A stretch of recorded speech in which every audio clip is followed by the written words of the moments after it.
Бир тууган ага ини. Уда төрөлгөн агасы менен иниси бирге чоңоюшуп ынтымактуу болуп эр жетишет да улуусу чоң шаардагы жогорку окуу жайынан окуйт. Бара-бара ал илимпоз окумуштуу даражасында алат.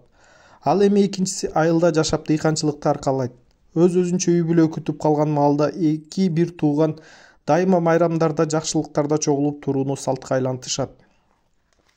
Чогулган сайын жай олтуруп жашоо тууралуу сөз салмай, бала чакага насаат айтмай алардын адаты болот.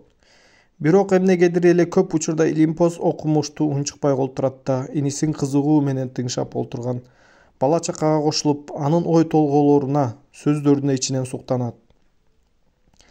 Мындай көрүнүшкө ичи тарыган аялы бир күнү күйөөсүнө бир тиет. Сенде деги ар деген барбы? Эмнеге эле иниңди угуп унчукпай олтура бересиң? Сен өзүңдүн окумуштуулугуңду, илимпоздугуңду көрсөтпөйсүңбү?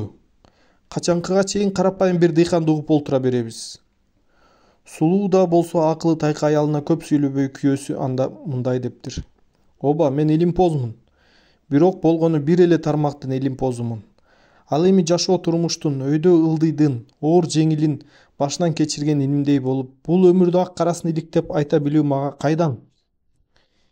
Мен жогорку окуу жайдан окуп чоң шаарда жашасам, агам чоң жашоону көрүп, карапайым элдин ичинен турмуштук жогорку тажрыйбаларды, элдин байыртан келаткан акылдарын өзүнө сиңирди. Көрсө көптү окугандан да көптү көрүп билген олуттуу нерсе турбайбы?